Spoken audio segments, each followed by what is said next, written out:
और इसी बीच जयपुर हेरिटेज नगर निगम से एक और बड़ी खबर फिलहाल सामने आ रही है। बड़ी खबर फिलहाल आपको बता दें, जयपुर हेरिटेज से फिलहाल एक बड़ी खबर सामने आ रही है। नगर निगम में डिप्टी मेयर का चुनाव से जुड़ा पूरा मामला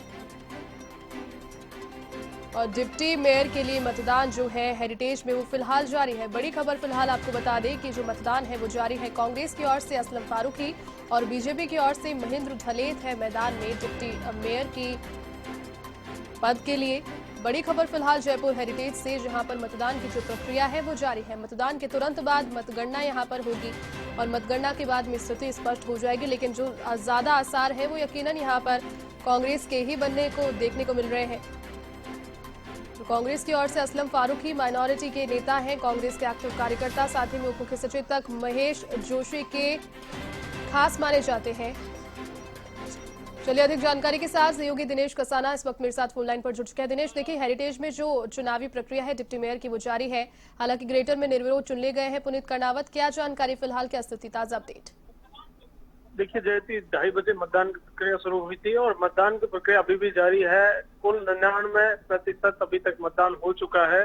100 में से 99 पार्षद जिन्होंने हेरिटेज निगम मुख्यालय मतदान केंद्र पर पहुंचकर मतदान कर दिया है। एक जो पार्षद कांग्रेस के नाराज थे, जिनकी नाराजगी सुबह सामने आई थी, उमर दराज, वो अभी तक नहीं पहुंचे हैं।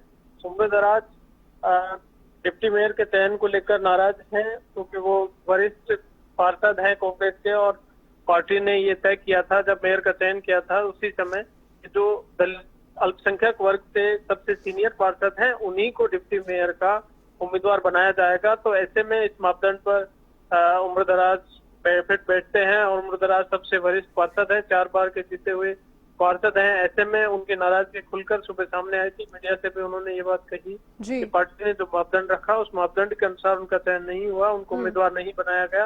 असलम फारूकी को कांग्रेस ने उम्मीदवार बनाया है, तो इस बात को लेकर उनकी नाराजगी है। आदर्श नगर विधायक रफीक खान से उनकी व्यक्तिगत नाराजगी के चलते पार्टी ने उन्हें दरकिनार किया गया, ऐसा उन्होंने सुबह मीडिया के सामने ऐसा बयान दिया। और अभी तक उमर दराज मतदान के लिए नहीं पहुंचे हैं। शाम 5 बजे तक का समय मतदान का है, तक यहाँ पर उमर दराज का इंतजार रहेगा। अगर उमर दराज आते हैं, वोट करते हैं। बीजेपी के जो पार्षद अभी तक पहुंचे हैं, महेंद्र सिंह दलेत, जिनको बीजेपी की ओर से डिप्टी मेयर का उम्मीदवार बनाया गया है, उनके पक्ष में मतदान कर लेते हैं। बीजेपी के जो पार्षद पहुंचे उनमें काफी जोश आज देखने को मिला, लेकिन परिणाम क्या होंगे कल की तरह, क्या कोई क्रॉस वोटिंग का संभावना बीजेपी को नजर आती है। इसी के तहत बीजेपी की ओर से उम्मीदवार उतारा गया है, लेकिन कल कोई सफलता हासिल मेयर चुनाव में बीजेपी को नहीं हुई। तो ऐसे में आज फिर देखने वाली बात यह होगी कि क्या बीजेपी जिस उम्मीद के साथ बीजेपी की ओर से उम्मीदवार उतारा गया है महेंद्र सिंह दलेत को, क्या उस उम्मीद में बीजेपी को कोई सफलता मिल पाती है। दिनेश, जो चुनाव जारी है उसमें एक कांग्रेस के जो पार्षद हैं वो नाराज बताए जा रहे हैं और जो मुद्दा है वो भी आपने यहाँ पर डिस्कस किया। क्या उन्हें मनाने की कोई कोशिश अभी तक की गई है? चूंकि हवा महल से जो है उप मुख्य सचेतक महेश जोशी जी वो पूरा एरिया संभालते हैं, क्या उनके द्वारा या किसी अन्य व्यक्ति के द्वारा समझाइश की कोशिश की गई अभी तक? देखिए, नाराजगी सिर्फ एक पार्षद की है, उमर दराज जो सबसे वरिष्ठ पार्षद हैं अल्पसंख्यक वर्ग में, और उनकी इस बात को लेकर नाराजगी है कि जब मेयर का चयन हुआ था तो उसी समय पार्टी के जो बड़े नेता हैं उनकी ओर से ये कहा गया था कि अल्पसंख्यक वर्ग से डिप्टी मेयर के पद के लिए चयन किया जाएगा। तो जब डिप्टी मेयर के पद के लिए उम्मीदवार का चयन किया गया तो उसी वक्त उनकी इस बात को लेकर नाराजगी थी कि वो सबसे वरिष्ठ पार्षद हैं और फिर भी उनका चयन क्यों नहीं किया गया। जब मीडिया के सामने उन्होंने बयान दिया तो ये साफ कहा कि आदर्श नगर से वो पार्षद हैं और आदर्श नगर विधायक है रफीक खान, वो भी अल्पसंख्यक वर्ग से हैं। उनकी और उमर दराज की कोई व्यक्तिगत नाराजगी है जिसको लेकर उन्होंने जो बीजेपी आदर्श नगर से कांग्रेस के विधायक हैं रफीक खान, उन्होंने उमर दराज को इस पद के लिए उम्मीदवार नहीं बनने दिया।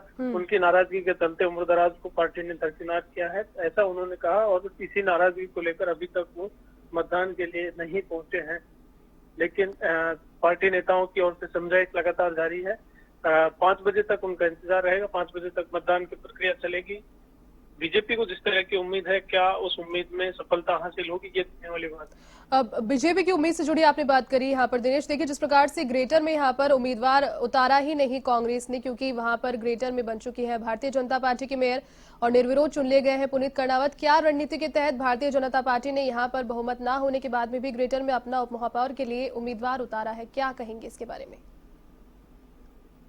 देखिए, ग्रेटर में जब मेयर का चुनाव हुआ तो कांग्रेस की जो मेयर उम्मीदवार थे देवराज सिंह, उनको 53 वोट मिले और बीजेपी की जो मेयर उम्मीदवार थी, जो मेयर बन गई हैं सौम्या गुजर, उनको 97 वोट मिले। तो ऐसे में एक लंबा गैप देखने को मिला। उसको देखते हुए पार्टी के नेताओं ने निर्णय लिया कि अब कोई क्रॉस वोटिंग की संभावना नहीं है। कांग्रेस के नेता इस बात को कह रहे थे कि बीजेपी में जिस तरह की बातें सामने आ रही हैं, जिस तरह की नाराजगी, देखिए बड़ी बात मैं आपको भी बता दूं कि उम्रदराज जिनकी नाराजगी थी वो वोट करने के लिए यहाँ पर पहुंच चुके हैं।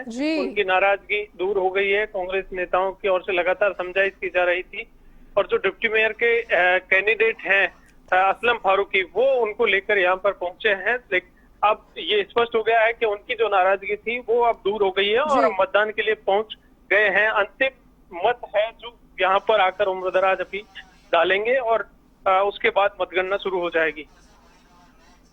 जी दिनेश, बहुत शुक्रिया फिलहाल तमाम जानकारी के लिए।